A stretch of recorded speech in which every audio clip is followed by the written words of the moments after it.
About 50 years ago, an astronaut returning from the moon experienced things that he couldn't find a scientific explanation for. So, with some colleagues, he launched a new science focused on the mind and how it works in the body and across space and time. It's the field of Noetics, where the tools of modern science are used to help us understand how what we think and feel affects us and the world around us. Now, this is Dr. Ruth Miller's Noetic Moments from the studios of KXCR Community Radio in Florence, Oregon.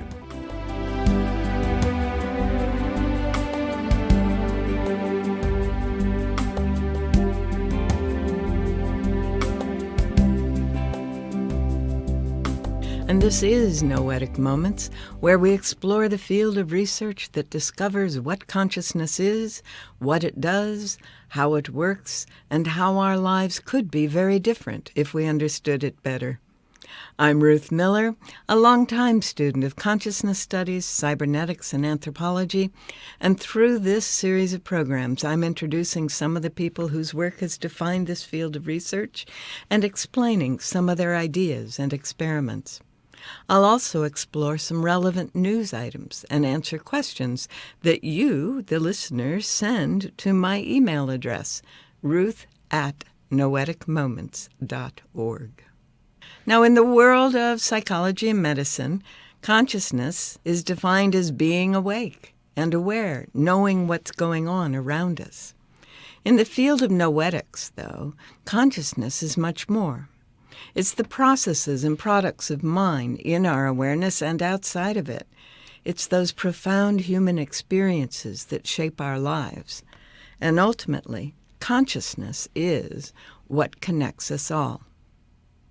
Now, so far in this series, we've looked at a number of models of what consciousness is. We've looked at Sigmund Freud and Carl Jung's ideas from the early 20th century, explaining how much of what goes on in the mind is not in our normal awareness, is in fact unconscious. And then Charles Tart in the 1960s described various states of consciousness, and Julian Jaynes related consciousness to the separation of right and left hemispheres of our brain. We then looked at some of the field models of mind that have been developed by Rupert Sheldrake, Kurt Levine, and others, trying to explain how it is that mind affects and is affected by the body and other things faster than nerve signals can travel. Which then, of course, brought up how quantum mechanics relates to consciousness, as described in the work of David Bohm, Dana Zohar, and Amit Goswami. We also looked at the idea of a global brain, or noosphere, as described by Peter Russell, Teilhard de Chardin, and Ervin Laszlo. And we went on to that field of study called transpersonal psychology, which applies these understandings in both therapy and research. We then began the process of looking at the relationship between our physiology and our consciousness with the work of Bruce Lipton and Candace Pert, who described how hormones act as molecules of emotion and lead to a biology based on our belief. We looked even further at the relationship between body and mind in the exploration of coherence, the state of consciousness in which heart, mind, and emotions are all in alignment.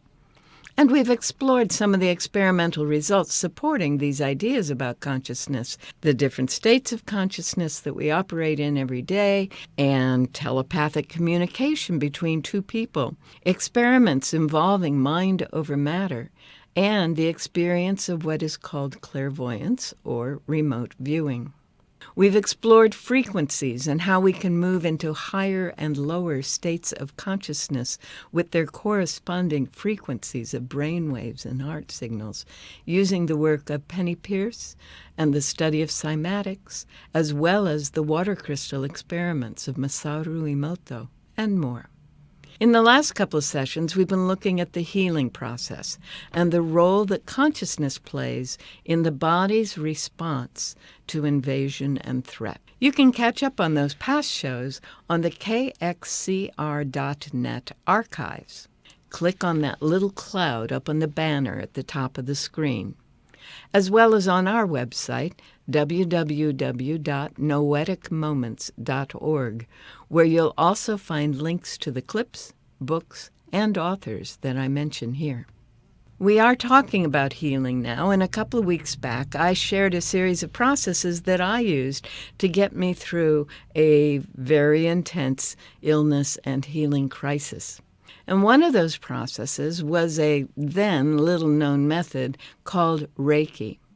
I described it briefly then as a method that was developed by a Buddhist in Japan, Mikao Usui, who was concerned about the difficulty people had in receiving medical care in his region, and who has been documented as helping thousands of people recover from injuries incurred during a major earthquake. Mikao Usui's system of healing allows what is called chi or ki to flow through and in the body. Now that chi or ki can be translated as universal life energy. And that energy is constantly flowing through any individual body, but can be through intention and understanding channeled into another person's body, restoring harmony and balance. I'll let a Reiki practitioner tell you more about this. It's a stress reduction and relaxation technique that supports the body's natural ability to heal itself. That's my short answer. If the person would like to know more, I may continue by adding that life force energy, commonly known as chi, ki, or prana, flows through pathways in and around all living things. It is this energy that gives us our aliveness or our vitality. The stressors and traumas of everyday life can impede the freedom of this energy to flow in ways it is designed to, and this results in imbalance. Over time, the imbalance may remain or increase in severity, causing even more dysfunction, which can lead to symptoms and disease. Common symptoms of energetic imbalance can include lack of focus, inability to get things done, feeling overwhelmed, irritable, anxious, stressed out, and just not really feeling like yourself. This is where Reiki can assist us, because it helps restore the energy flow back to balance, resulting in natural support for the body's innate healing functions. Reiki is administered by a trained Reiki practitioner who taps into Reiki at its source and serves as a bridge between this pure life force energy and the person who is being treated. It's important to note that the personal energies of the Reiki practitioner do not mix with the Reiki energy and are not transferred to the person receiving Reiki. Reiki flows through the palms of the practitioner's hands. Therefore, hand placements are generally used to administer it. Usually, the practitioner will place hands lightly on or above the fully clothed body of the person receiving it. Remarkably, this Reiki energy and the person receiving it seem to know how best to work together for the highest good of the person. That was Andrea on Mainstream Reiki. She has a whole series of explanations and demonstrations of what Reiki is and how it works. So as a systems scientist, the idea of a universal life energy was not strange.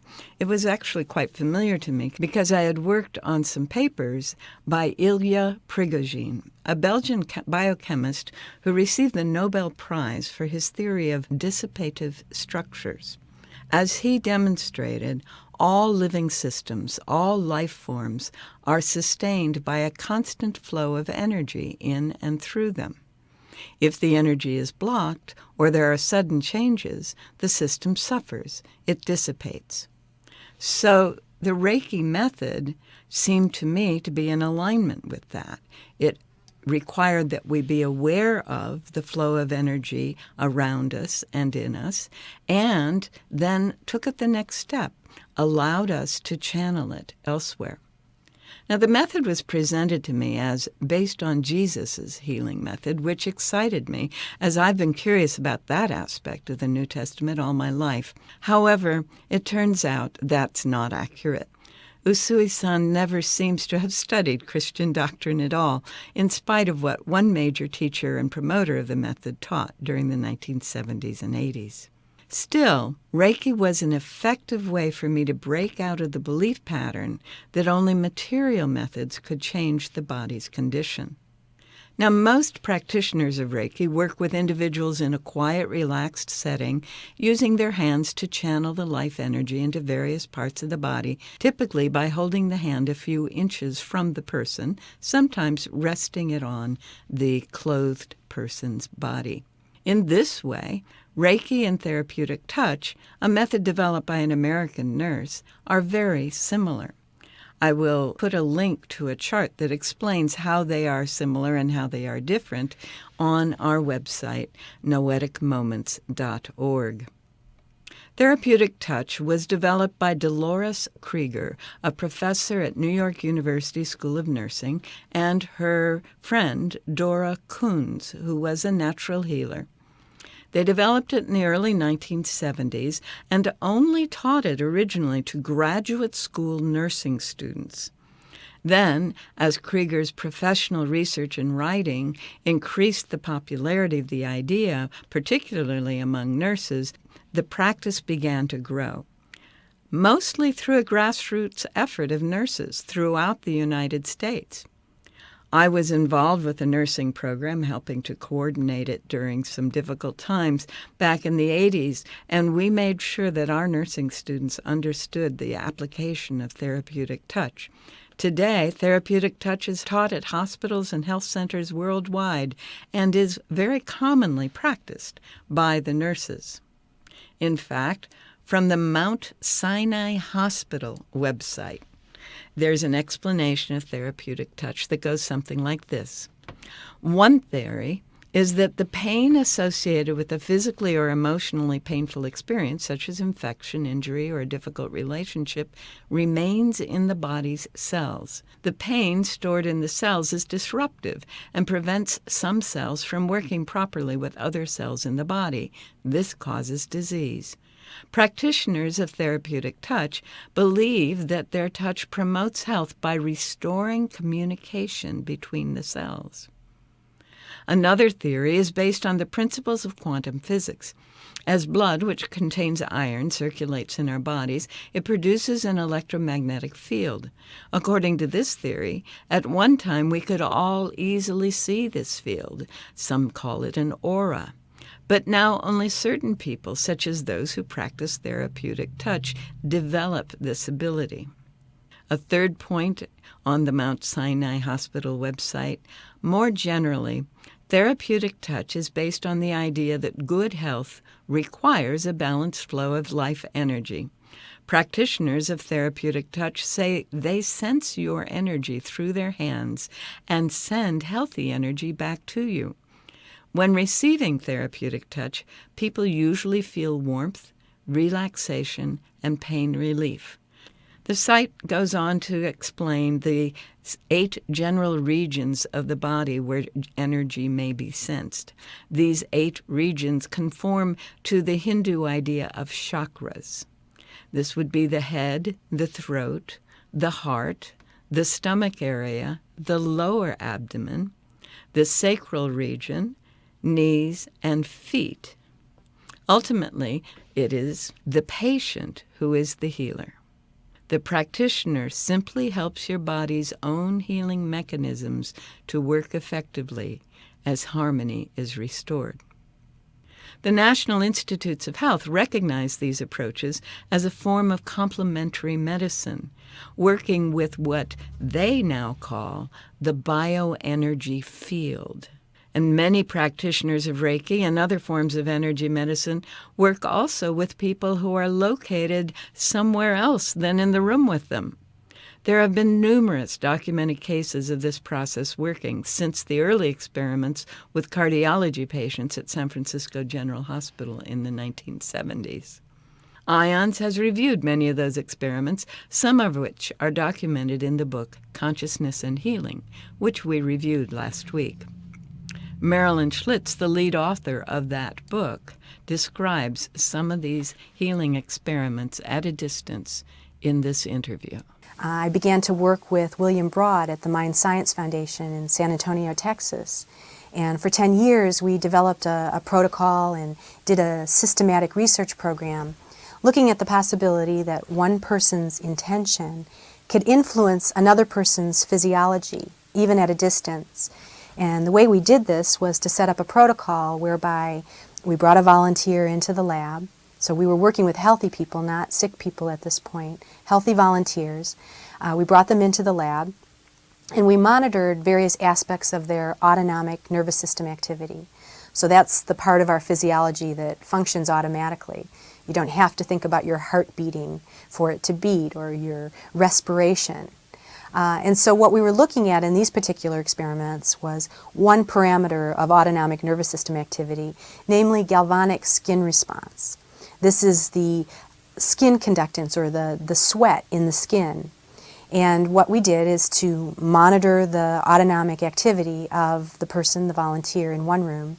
And then we would bring healers or psychics, or in many cases the experimenters themselves, in another room to interface with the distant patient.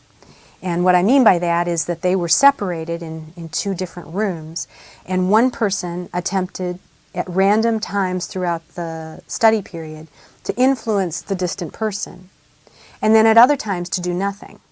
And so what we had within, say, a 30-minute period was many 30-second sampling periods. Sometimes the healer was attempting to influence the distant person, and sometimes they weren't. And the goal then was to see if we could average the amount of autonomic nervous system activity in those experimental periods as compared to the control periods. So this experiment involved a within-subject kind of design, where the evaluation or comparison was within a person. So we're looking at their autonomic activity when the healer is intending for them, and then comparing it with the autonomic activity when there's no such intention occurring. So what we found over a series of 14 formal randomized double-blind protocols is that there was a statistically significant difference between the autonomic activity in the treatment conditions as compared to the control conditions. So under controlled, double-blind, experimental conditions, Marilyn and her team were able to see that the body of one person changes when the body and mind of another person are focused on them in a way that might promote their healing. There have been many, many, many other studies done along these lines, and it's come to the place where, as Larry Dossey likes to put it in his book, Prayer is Good Medicine, if a surgeon or a hospital did not use a particular therapeutic method that was as effective as prayer has proven to be, they would be sued or shut down. But because it's called prayer, they are not. Prayer is defined in the laboratory as consideration with positive regard. That is, to think well of someone, to wish them well, to see good things happening to them and for them. And it doesn't seem to matter what the religion is, whether a person has a religion or not, the person sending or the person receiving. What matters is that that positive attention is being focused on that person. And many, many, many thousands of cases now, both in anecdotes and in laboratories, have been demonstrated to have improved in the presence of other people's positive regard. Now, we can see how this relates to healing, because when people are holding someone in positive regard, there is more likelihood that the cells in the body will receive the energy and or will be brought into harmonic communication with the other cells and the other chemicals and processes in the body. Reiki and therapeutic touch were designed as local processes, local methods that one did with someone in the room. But people found that when the practitioner envisioned having that person in front of them and holding them or touching them or holding the energy around them in the same way they would if they were present, also had a profound healing effect. That has So an not been energy translated, work as far as is I know, based on into the principle therapeutic of touch quantum at this point. physics that But states distant that Reiki energy and is not distant limited energy by healing space and or distant time, so it can spiritual travel at healing any time have all to been any place documented many whenever times you over. ask And for. I'll be talking more Energy about what is we call everywhere, spiritual all healing around us. It or flows through mind everything treatment and in creates another all. show. So the Everything question we becomes, feel, say, why or does it think work? is How does filled it with work? tiny I'm going to let electrical another impulses. YouTube explain So our it. physical body cannot exist without our energy body, and the other way around. They connect and integrate each other to bring a healthy life for us. When we recognize that the cells and other matter that makes up our body are in fact condensed energy, then an energy-based harmonizing or recalibrating system makes sense.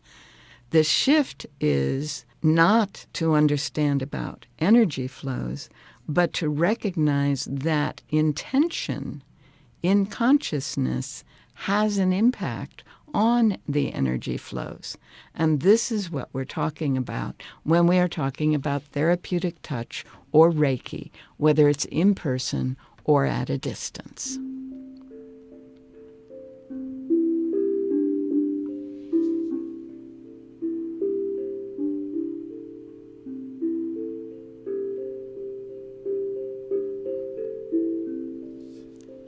Well, that sound tells me that we don't have time to look at another book today. We referred to a couple of them, but we need to look at what's going on in the news. What is going on in the news around consciousness is actually going on in the realm of quantum physics. The article is Quantum Activity in the Brain Theory Being Tested. It happens that over the last 20 years or so, Stuart Hamerhoff and Roger Penrose have been working together to suggest that there is a mechanism in the brain by which quantum leaps can happen, quantum shifts can happen, and it's at body temperature, not at ultra-cold temperatures, and it's in a natural environment, not in an isolated environment. So a group of folks in Europe, in Austria, have explored one particular piece of the theory that's related to their understanding and their ideas. It happens that there is a theory about quantum activity that suggests that when quantum events happen, there is a small amount of radiation emitted. Penrose is an author of the theory that says that quantum events can happen because of the impact of gravity on them. And another man, Didios, came up with the idea that radiation would be emitted. So the combination of the two of them is the Didios-Penrose theory. Well, the Didios part has been proven wrong. They got the set up in this wonderful, massive rock formation where there was no disturbance from anything from the outside, and they were able to test that when quantum events happen, there is no emitting of radiation. This does not in any way affect the Penrose-Hamerhoff theory. So if you happen to see, they've proven that that doesn't work, guess what? They haven't. They haven't even come close.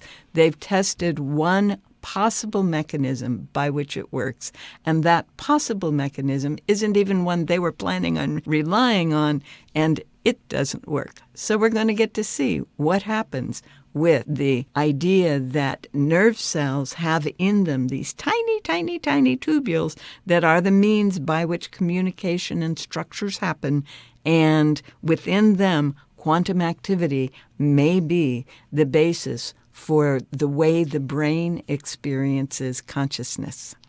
We'll learn more as the science is continued. Well, that's it for today's show. The next time we get together, we'll look at more of the research being done in an attempt to understand what this thing called consciousness is and what it really does and what will happen to our lives when we can use it fully. That's exciting to me. We are out of time for today, but remember, you can continue the exploration on our website, www.noeticmoments.org, where there is a list of all the titles and other resources that we refer to on the show, along with archived past shows. So each show has its links associated with it. And there's a form. You can send me your comments and questions, and I'll do my best to get them answered in the next couple of episodes after I get the question. For now, thanks for joining me here on Noetic Moments at KXCR Community Radio 90.7 FM in Florence, Oregon. And have a wonderful week.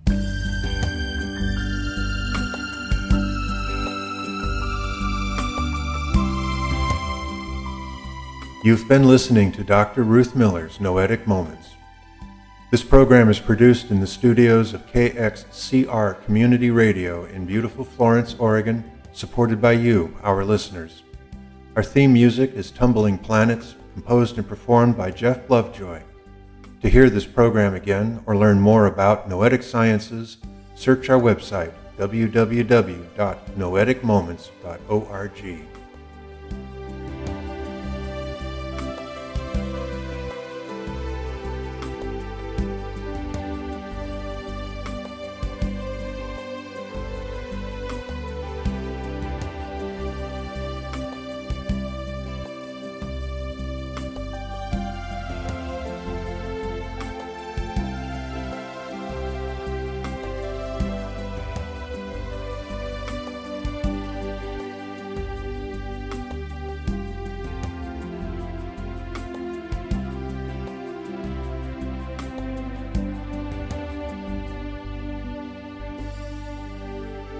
Hi, this is Ruth Miller again, and I'm here to remind you that you can be part of this process, this program.